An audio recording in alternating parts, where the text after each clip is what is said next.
All right, we're going to continue and our lesson on 9.3, probability. This is the slide we left off on. We were talking about the multiplication principle of probability. And just to review, I want to reiterate one more time that the multiplication principle of probability that's shown right here is for independent events. And we're just starting to talk about what exactly that means for events to be independent. It makes very good sense in this particular case where we have two physical situations that are completely unrelated, right? One jar, what happens in one jar does not affect the outcome of what might happen in the other jar. Down here, I think that's pretty obvious, and independence doesn't need to be stated, that assumption. But down here, it's pretty obvious, or it's not obvious, rather, that the two events here listed are independent. Someone in class suggested that, for instance, that buying a burger it could be true that buying a burger might mean that you're more likely to buy a Frosty from among those people who buy burgers. If I happen to know you bought a burger, then that increases the likelihood that you also might have bought a Frosty. One might affect the outcome of the other. They might not be independent, is the point. So we'll say more about what that technically means here. But I want you to make sure you know that in this first one, we don't really need to say it because I think it's pretty obvious that they're independent. But on the second one, it's not obvious, and so the wording in the question it's pretty important that we say the question actually say that they're independent. Once it says that, though, then we can use the multiplication principle and just multiply the probabilities. Both these problems, the actual mathematics, the actual calculation is simple. I just want to make sure you understand, starting to understand when it's appropriate and when it is not appropriate to use, to think about this idea of independence and use the multiplication rule. Okay, so now we have just some kind of joke slides, some review about Venn diagrams. We should say something about them. And this idea of kind of set theory, you know, I assume you are familiar a little bit with set notation and set theory and the idea of intersections and the complement of a set and a union of two sets and all those ideas. So I have here just a couple examples of sets just to remind you of how Venn diagrams work and how set notation works.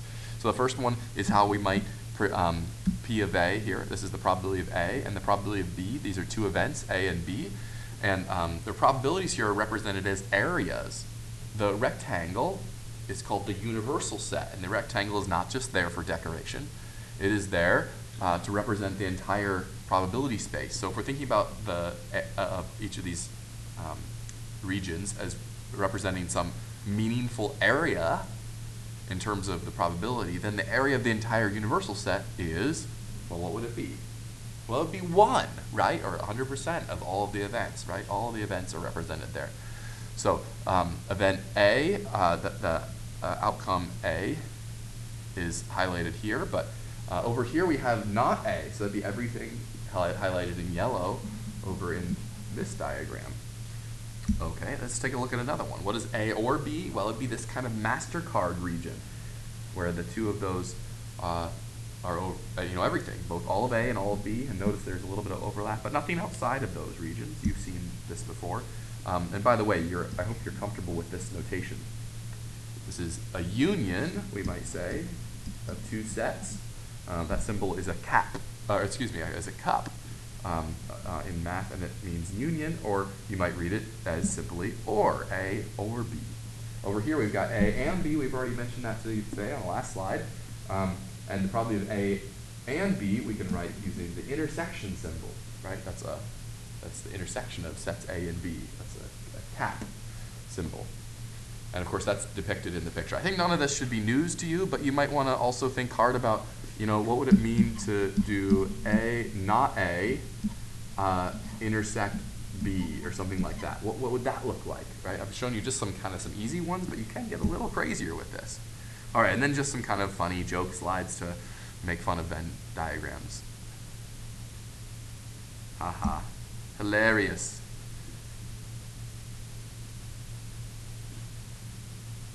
You can go back and review these on your own, but they're all just simply hilarious. Okay, I don't know, I went a little bit overboard on these. Sorry.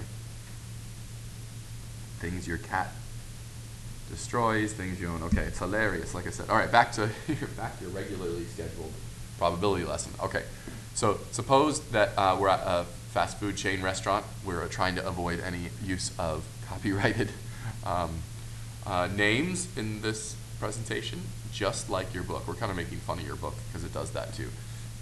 All the problems do that. So anyway, we're returning to this example where we have a Frosty.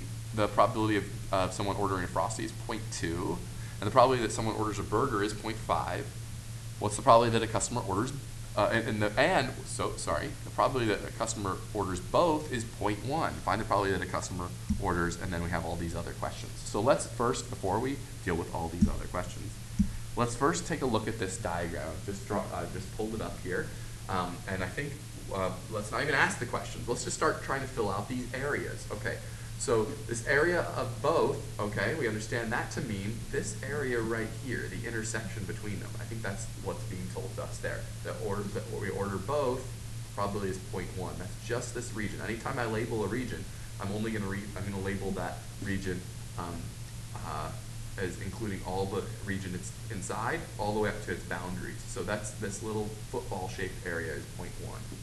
Now, what would this remaining crescent-shaped area be over here in X? Well, the probability that someone orders a Frosty is 0.2 total, and part of that is this 0.1. So this crescent area must be 0.1 also, so that the total area is 0.2. The probability that someone orders a burger total is 0.5, so what is this remaining area? Well, of course, it's 0.4. And then what about this area out here? Well, we've accounted for all of the area in this picture except for, well, let's see, 0.4, 0.5, 0.6. So this must also be 0.4 out here, so that the total area of the entire universal set is 1.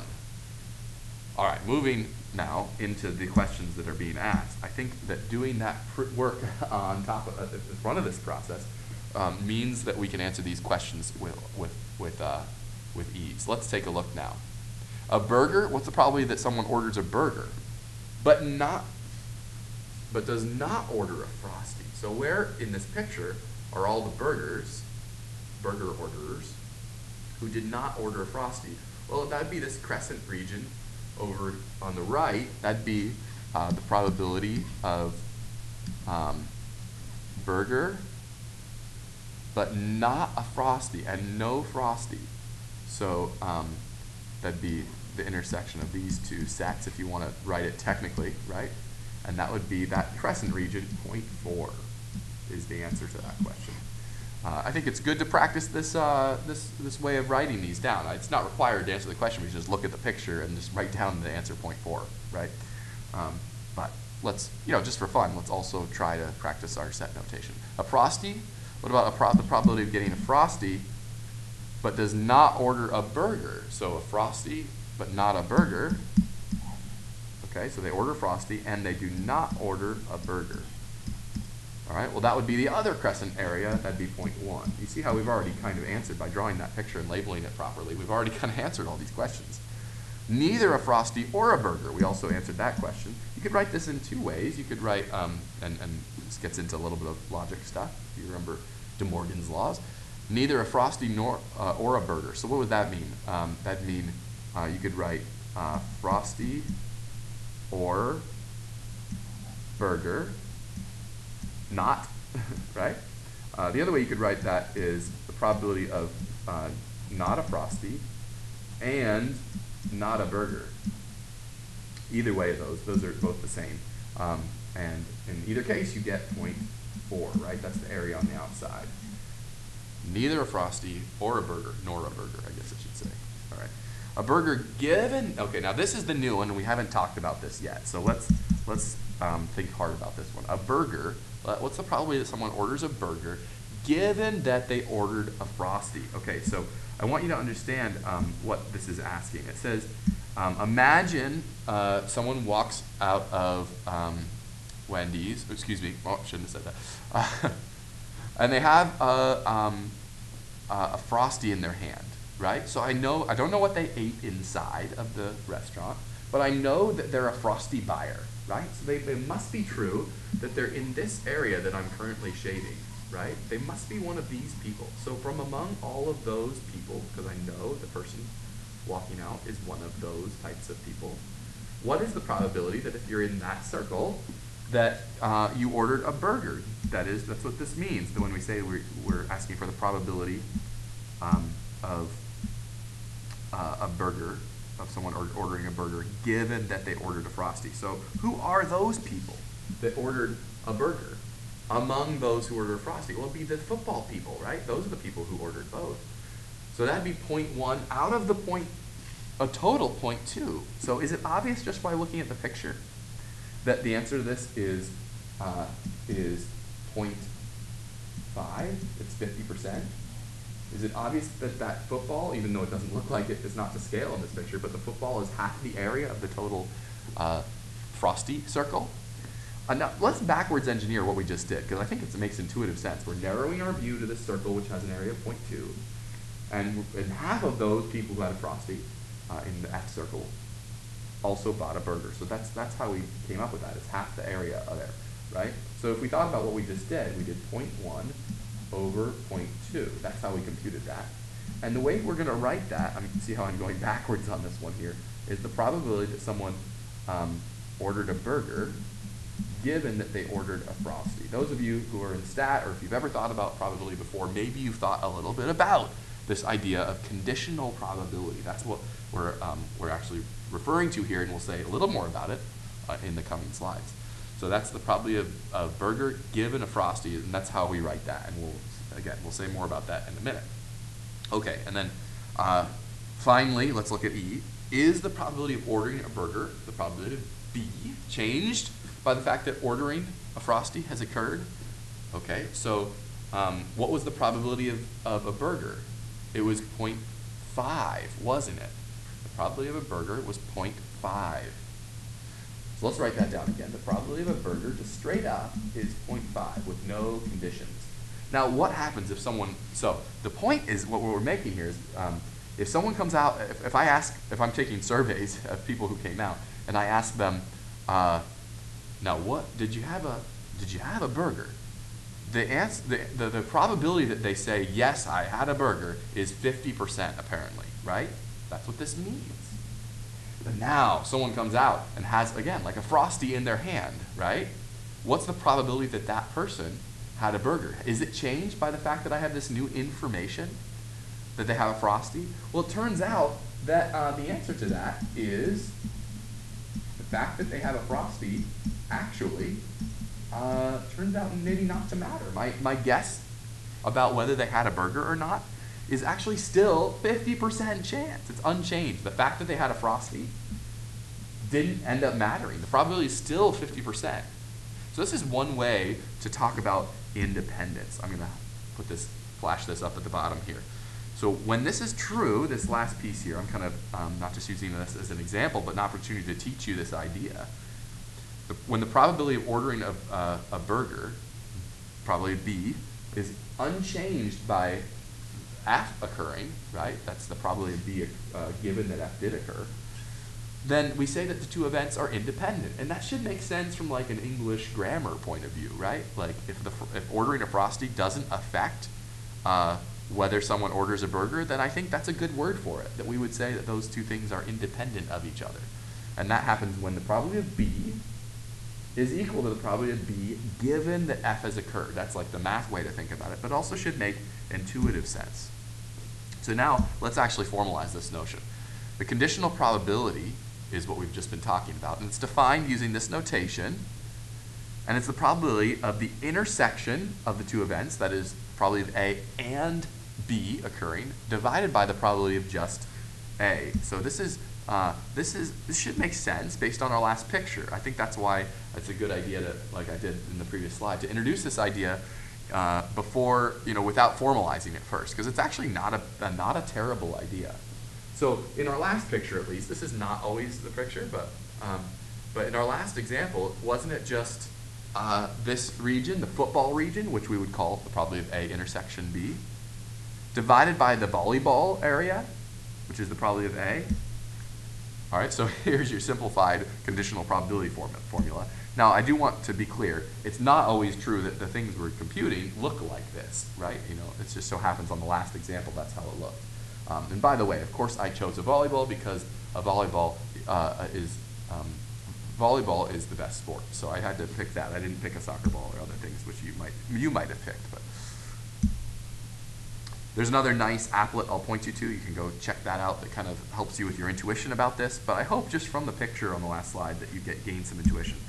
There's certainly lots of counterintuitive results that can be thought about as we think about conditional probability, and a lot of errors in mathematical reasoning surrounding probability questions has to do with conditional probability and people understanding which conditions are known and which ones are implied and things like that. So it's a tricky situation, and it's very intimately connected with this idea of independence, right?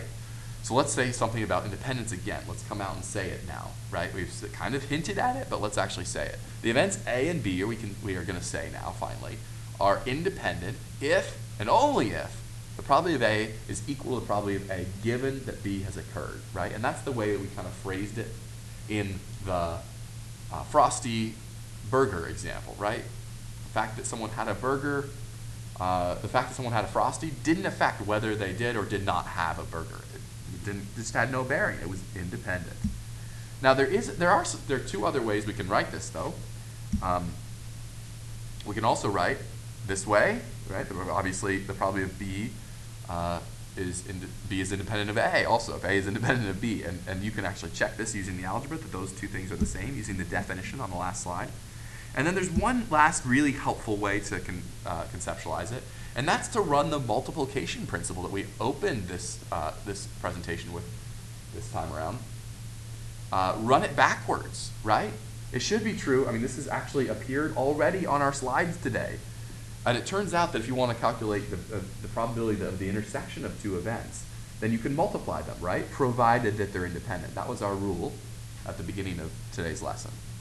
But the converse is true too. If it's true that this holds, then it must also be true that those events are independent, right? So on the last example, the Frosty example, we had 0.2 times 0.5, and the question is, does that equal the probability of their intersection, which was given in the problem? And the answer is yes. So that would be a perfectly good alternate way to verify that. I just want to show you both and make sure that they both should make sense to you. And I hope they do make sense, right? These are all algebraically equivalent. On this last equality, if you divide both sides by probability of A, for instance, you get this, right? Which is just the probability of B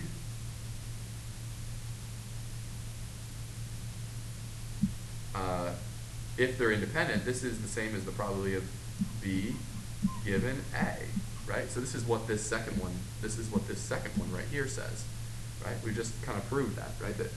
And they're all the same. You can rearrange that equation. You can instead divide by probability of B on both sides, and you'll get the first equation, right? So they all say the same thing algebraically, but so it's pretty profound what we're saying. You can justify independence in any of those ways. Okay, so we've introduced a tool to you, Venn diagrams, and we've also introduced this idea of conditional probability and the idea of independence. Okay, we're layering on top of you some various tools for approaching probability questions. Now I'd like to introduce one more, and we've already used it in combinatorics, but let's think about it again here in the context of probability, and that is using trees. All right, let's talk about how we might use a tree to help organize our work. So two identical cookie jars we've got. Jar A has 3 chocolate chip and 2 peanut butter cookies. Jar B has 2 chocolate chip and 4 peanut butter cookies. Well, it's probably picking a chocolate chip cookie overall. And let's assume that the jars are identical, like it says, and that when we reach in, we can't see what's in them. We're just going to reach in the dark in the closet and pick one from a jar. We don't know which jar. Someone mixed them up, right? We're just going to pick one randomly. So the probability of picking from jar A and jar B, even though it's not stated, let's assume that that's a 50% chance of picking from one or the other. We don't know which one it is. Jar A looks like jar B, and jar B looks like jar A. We don't know. So here's the way I'm going to draw this out. I'm going to write, we can get jar A, or we can get jar B, And those are our two choices. And then we can get, inside jar A, we can get either a chocolate chip cookie or a peanut butter cookie. That's a tough choice, man. I don't know which one I would prefer. Those both sound very good to me. Likewise, we could get a chocolate chip cookie or a peanut butter cookie from jar B, okay? And we'll label each branch with its probability given that we're in that particular spot. So at the beginning, what's the probability of getting a cookie from jar A? Well, that'd be 1/2, jar B 1/2, and then, excuse me, yeah, right. And then down over here, what are we doing over on this branch? Given, this is key, given that we're in jar A, what's the probability of getting a chocolate chip cookie? Well, it'd be 3 out of 5, right? Because there are 5 total cookies. And what's the probability of getting a peanut butter cookie? Well, it'd be 2 out of 5. Likewise, the probability that we get a chocolate chip cookie, given that we're in jar B, is 2 out of 6, right? And chocolate chip and peanut butter would be 4 out of 6.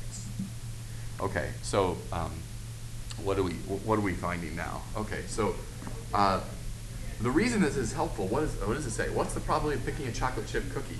Well, we could start by computing the probability of getting a chocolate chip cookie,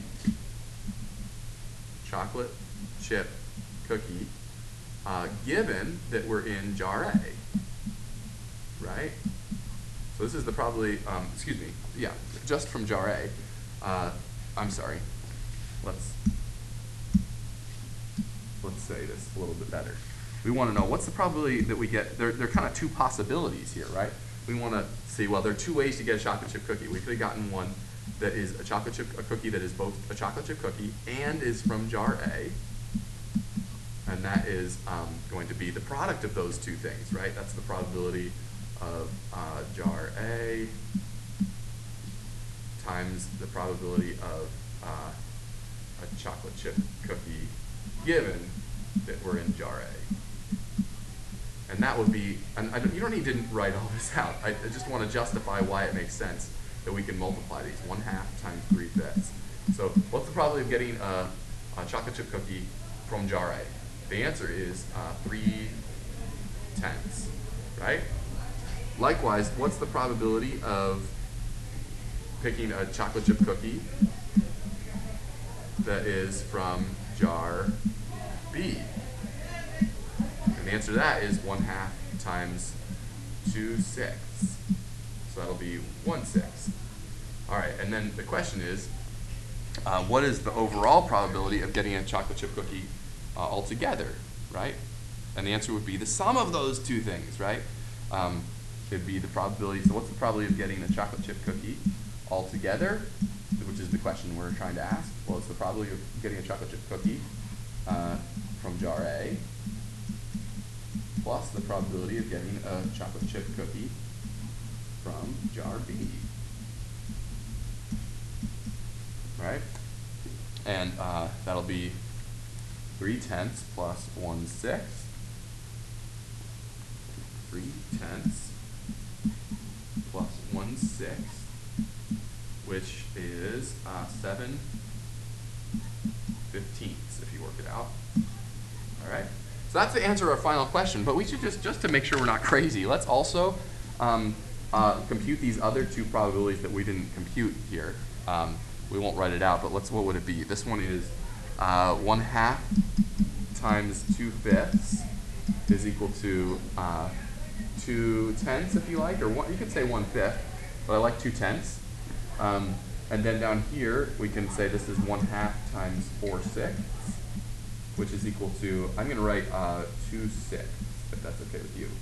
All right, and then is it obvious that this is, in fact, like we talked about yesterday, is this really a probability distribution? It should be, since this is the set of all things that could happen.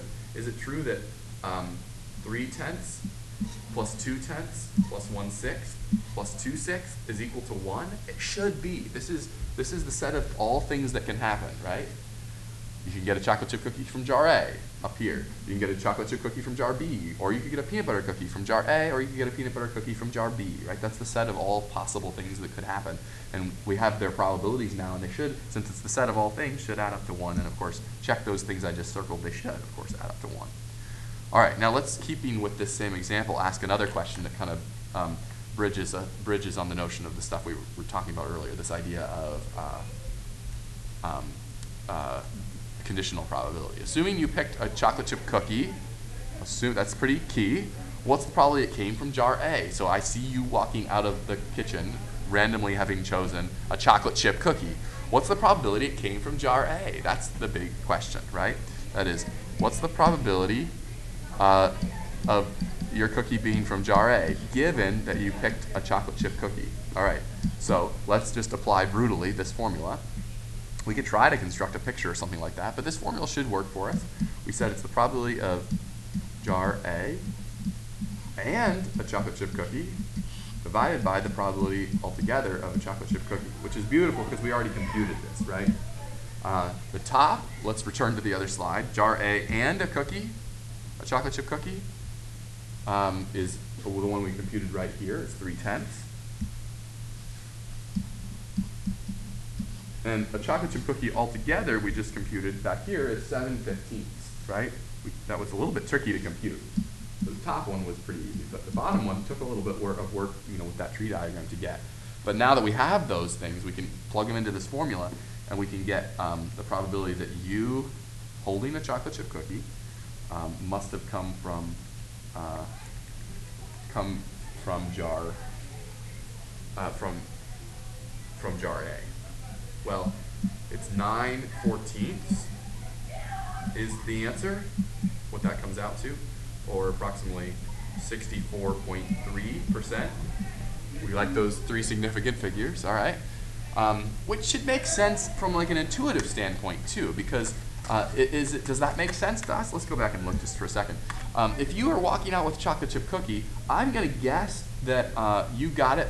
My guess would be, I think, wouldn't it, even if you didn't do any of this analysis, think about it from an intuitive standpoint. Jar A is 60% full of chocolate chip cookies, and jar B, only a third of the cookies in jar B are chocolate chip cookies. So it seems like it should make sense to me that it's very likely, or rather more likely, that it came from jar A. And that is in fact what this says, right? This is saying that there's a high probability that it came from jar A. I think that makes sense from an intuitive standpoint. Okay, and I think that is a great place to stop this lesson, and we'll pick up on the next slide and on our second day.